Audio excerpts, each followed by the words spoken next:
What's up, guys? Today we're going to see how we can start our own Zookeeper and Apache server, Kafka server. So you don't exactly need any virtual machine. You can directly download it in Windows. All you need is a .bat instead of a .sh. So we're gonna do that quickly. So we can just go to kafka.apache or .org /quick start. I'll just put this link in the description below. And I've just changed all of these shell script files to .bats. So you will also have .bats in the download.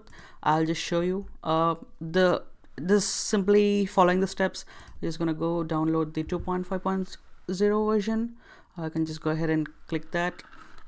It's better if you can store it either in C drive or just on the desktop directly. I'm just gonna put it on desktop. Just do a save. Make sure wherever you're pasting this folder, it doesn't have a long path, because you will definitely run into a long absolute path error. So to avoid that, I'm just putting it on desktop, and I'll just quickly show you a workaround in that. So it's just downloading. There's a 60 MB file. This should just shouldn't take a lot more than a few minutes. So once it's done, we'll just open it.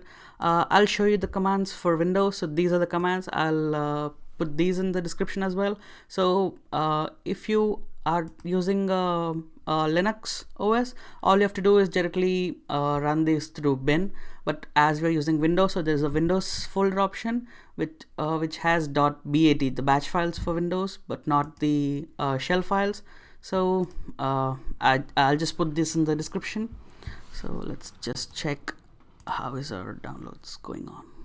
Okay, so our the tar file just got downloaded, so you can just unzip it right here. You can just say extract here.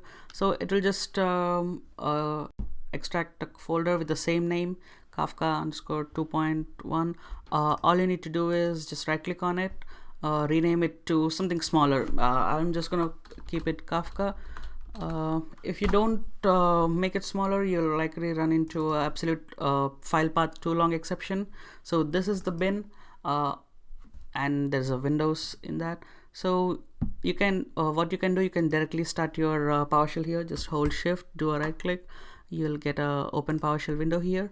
So for this one, we are going to totally need like 5 Windows PowerShells. So I just say all of these steps. So the first step would be, let me just put this here, and a PowerShell here. So you can just say, just copy this, paste it here, and then just do enter. So what this does, this will just kickstart your Zookeeper with the Zookeeper properties that are there in config.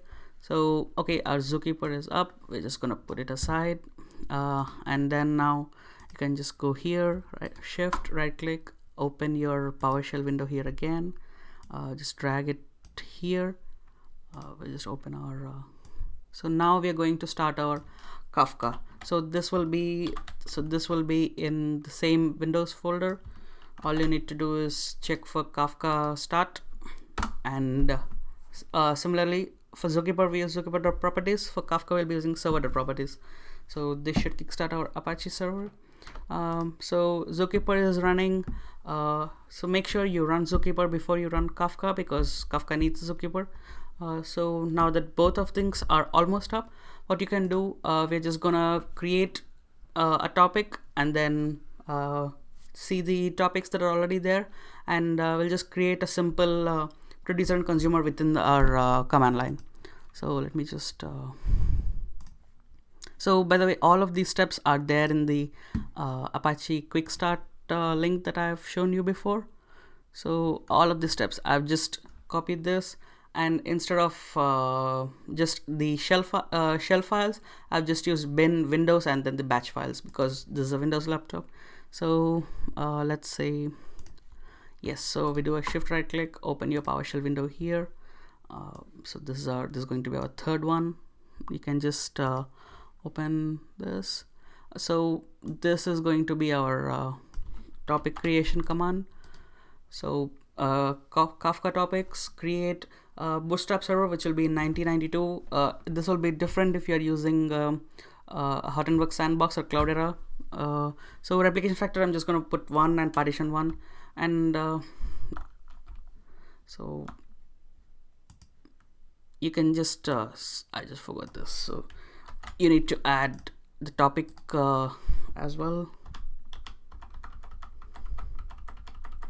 So it's going to be pasted here, and you can just say my topic. Just press enter. So this should just say created topic. So my topic, we're just gonna wait until this creates it. Okay, so now we can see that we got the create topic. The next command would be to just see what topics are there. So for that we're just gonna use the same topics.batch file, but we're going to use list instead of create. So just put list and Bootstrap server, same localhost 1992. Now you should be able to see this my topic that we have just created. That should pop up here. See my topic. So my topic 1 is the one that I've already created before. So that should be it. So now we are going to start a producer and a consumer. So same thing, just go here, open your PowerShell window. So we are going to be using 2 of them, one for producer and one for consumer. So let me just pull this here. So I'm just going to open both of them at the same time, so you can just see the consumption, production and consumption of messages in the topic. So let me just paste it till here. So first things first, we are going to start a producer. Just right click here. This is the producer. We're just going to do a my topic. So a producer should just give you maybe a greater than symbol indicating that it's ready to produce messages, and you can just yes, so you can just do the consumer as well. Just copy this, right click and run it. So here you can just go ahead and type any message. This is my line 1, and you should be able to see that on the consumer. So I forgot to change, so this is my topic 1. So let me just change it to my topic.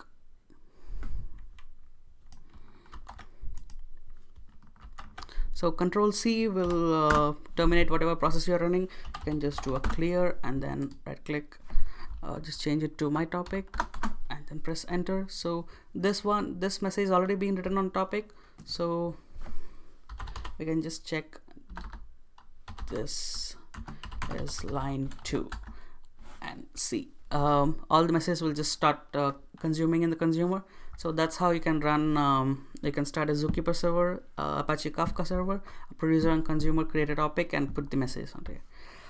Right, so the next video we're going to see how we can use Eclipse or Java to create a producer, push the message into a topic and then consume it. Until then, bye bye.